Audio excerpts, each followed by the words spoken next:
परंपरा रही है कि हम लोग डाक बंगला चौराहा से आगे कोई भी जुलूस या प्रदर्शन नहीं जाने देते हैं। मैक्सिमम लिमिट वही है हम लोगों की।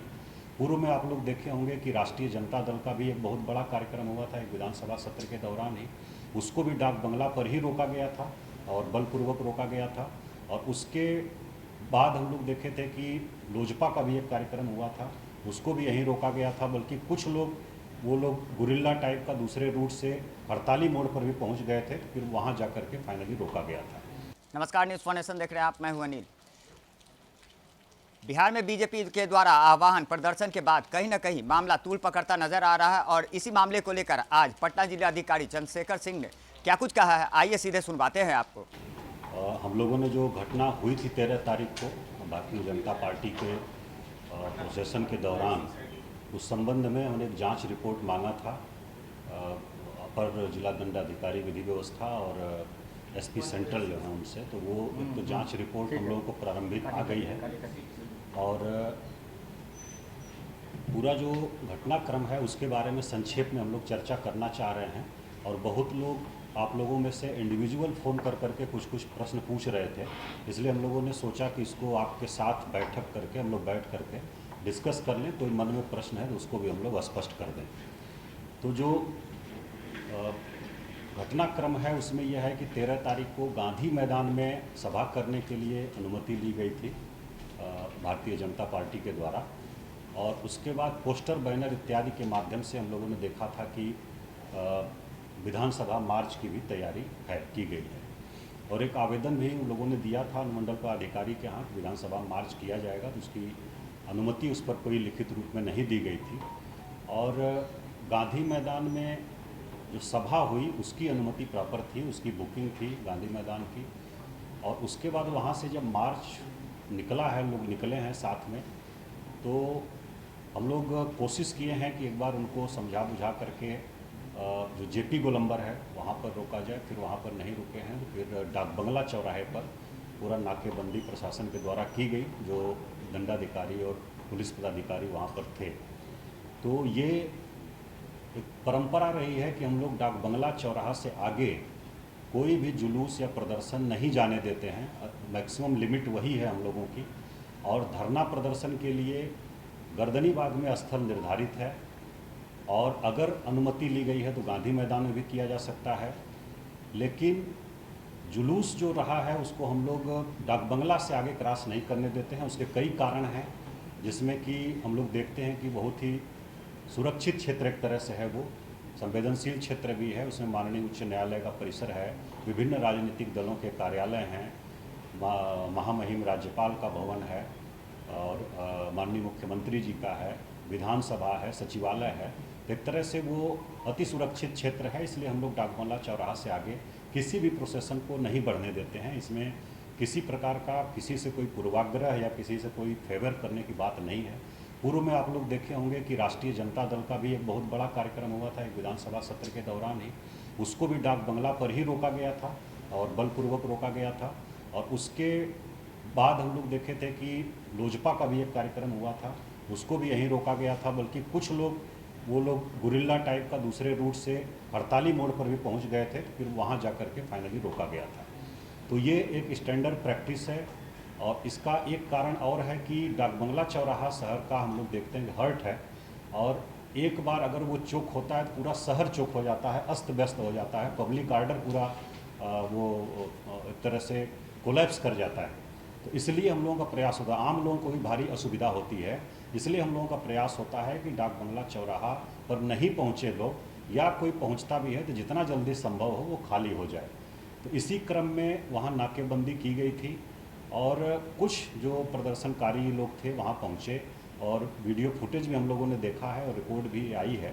वहाँ उनको बैरिकेड पर रोकने की कोशिश की गई, लेकिन ज़बरदस्ती वो लोग जो है बैरिकेड को गिराने लगे और गिरा भी दिए, कुछ ग्रुप जो है हम लोगों ने देखे हैं। और उसके बाद वहाँ से फिर आगे बढ़ने लगे और रोकने पर फिर हम लोगों ने देखा है कि मिर्च का पाउडर भी फेंका गया, जिसमें कुछ जवानों के आँख में भी लगा है, एक दो जर्नलिस्ट थे उनके भी आँख में लगा है। तो मिर्च पाउडर भी फेंका गया और उसके बाद उसको तोड़ करके आगे बढ़ने की कोशिश की गई। तो वहाँ से अगर एक बार वो फेल करता हम लोगों का सिस्टम या नाकेबंदी, तो फिर उसके बाद कहीं रोकना बहुत मुश्किल होता। फिर उसके बाद विधानसभा भी चूँकि सत्र में है और काफ़ी भीड़ वहाँ तक अगर पहुँच जाती तो एक प्रकार से प्रशासन की विफलता होती। हम लोग ये रिस्क नहीं ले सकते थे, इसलिए वहाँ रोका गया और उसके बाद पहले वाटर कैनन चलाया गया, पानी की बौछार उससे पीछे किया गया और उसके बाद आंसू गैस के गोले भी छोड़े गए। फिर भी नहीं मानने पर और वो बैरिकेड गिरा करके और आगे जाने का प्रयास किया गया, उसमें फिर हल्का बल प्रयोग हुआ और उसके बाद कुछ लोग दोनों तरफ से घायल हुए हैं। पुलिस की तरफ से भी कुछ लोग घायल हुए हैं, कुछ जो जुलूस में प्रदर्शनकारी लोग थे वो लोग भी घायल हुए हैं।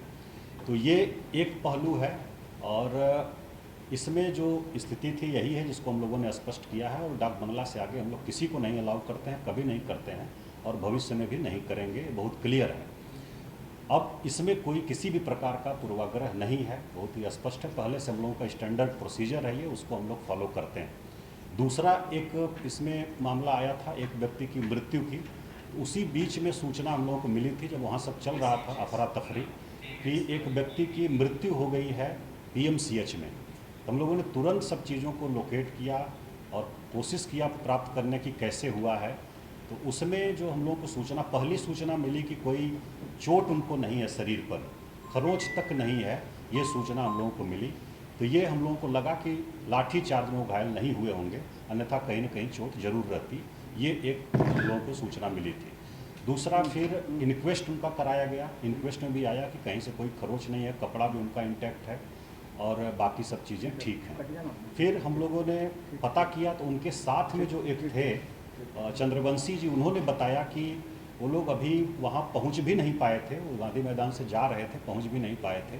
तब तक वहाँ पर अफरा तफरी हुई, पता चला कि लाठी चार्ज हो गया है, सब लोग भाग रहे थे इधर उधर। तो वो लोग फिर लौट गए और लौट गए उसी क्रम में वो बोल रहे हैं कि अचानक वो बेहोश होकर के गिर गए, साथ में ही थे। फिर उनको जो है कुछ लोग वहाँ पंप करके कोशिश भी किया, फिर तुरंत रिक्शा पर एक बैठा करके तारा हॉस्पिटल है प्राइवेट हॉस्पिटल, 5-6 मिनट की दूरी पर था, वहाँ लोग लेकर के गए। और उसके बाद 112 पर भी लोगों ने बताया कि फ़ोन किया था, वो भी गाड़ी पहुँची थी। फिर वहाँ से हॉस्पिटल ने 5-7 मिनट के अंदर ही उनको एम्बुलेंस में करके रेफ़र कर दिया और भेज दिया PMCH में। PMCH में उनकी दुखद मृत्यु हो गई। तो मृत्यु किसी भी कारण से हो, किसी की भी हो, तो बहुत दुखद है और हम लोगों की पूरी संवेदना जो है परिवार के साथ है। लेकिन इसका वैज्ञानिक तरीके से, निष्पक्ष तरीके से, बिना किसी पूर्वाग्रह के हम लोग जांच कर रहे हैं। अभी तक जो जांच में आया है उसमें है CCTV फुटेज हम लोगों को मिले हैं। उसमें कल हम लोगों ने बताया था आप लोगों को कि 1:22 पर वो छज्जू बाग की तरफ जाते हुए दिख रहे हैं और फिर 1:32 पर वो रिक्शा से हॉस्पिटल पहुंच रहे हैं, बिल्कुल बेहोश अवस्था में, अचेत अवस्था में। ये 10 मिनट के अंदर का एक घटनाक्रम है और 5 से 6 मिनट लगभग रिक्शा से लगेगा जहां वो घटनास्थल है वहां से तारा हॉस्पिटल पहुंचने में। तो कुल मिलाकर के 4 से 5 मिनट के बीच में घटना हुई है। तो JP गोलंबर से छज्जू बाग की तरफ 4 से 5 मिनट जाने के बाद और वहीं कहीं बीच में घटना हुई है और वहाँ पर कोई बल की प्रतिनियुक्ति नहीं थी, किसी प्रकार का अफरा तफरी नहीं थी। तो ये बहुत स्पष्ट है कि लाठी चार्ज से नहीं हुआ है। ये हम लोग जो CCTV और उनका लोकेशन जो देख करके इसमें आश्वस्त हैं और उनके बॉडी पर कोई निशान नहीं है किसी चोट का बाहरी।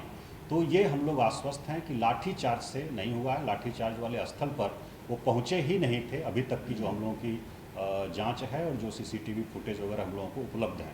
एक और CCTV फुटेज आज मिला है हम लोगों को जो 1:19 पर वो JP गोलंबर पर दिख रहे हैं और कल हम लोगों ने जो प्राइवेट वो निकाला था उसमें वो 1:22 पर दिखे थे और आगे थोड़ा बढ़ के छज्जू बाग में आज 1:19 पर वो JP गोलंबर के पास दिख रहे हैं। जो लाठी चार्ज की घटना हुई थी वो डाक बंगला चौराहा पर 12:55 के आसपास हुई थी और 2-4-5 मिनट तक अफरा तफरी रही। तो मोटा मोटी 1 बजे के आसपास डाक बंगला वाला जो पूरा घटनाक्रम है वो है और हम लोगों को ये पूरी स्वस्थ स्थिति में आराम से बात करते हुए चलते हुए दिख रहे हैं और छज्जू बाग की तरफ जा रहे हैं 1:19 से और 1:22 पर भी दिख रहे हैं। और उसके बाद फिर 1:32 पर हॉस्पिटल में दिख रहे हैं, रिक्शे पर लोग लिए हुए उनको पहुंच रहे हैं।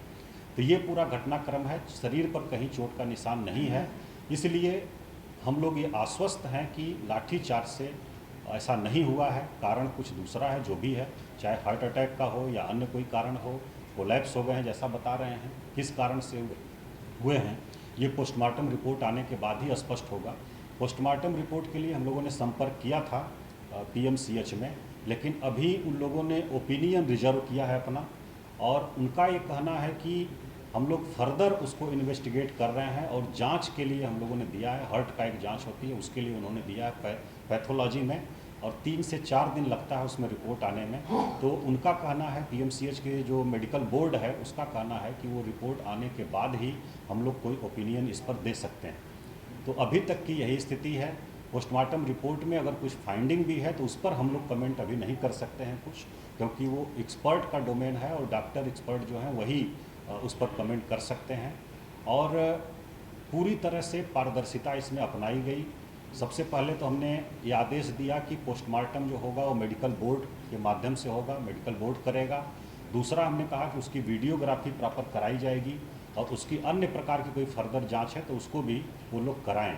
ये हम लोग शुरू से ही सुनिश्चित किए और इसको हम लोगों ने करवाया है। जो इन्क्वेस्ट हुआ है वो भी मजिस्ट्रेट के द्वारा किया गया है, मजिस्ट्रेट और पुलिस पदाधिकारी लोगों की उपस्थिति में, और उसकी भी वीडियोग्राफी पूरी कराई गई है। कहीं भी कोई बाहरी चोट का निशान नहीं है।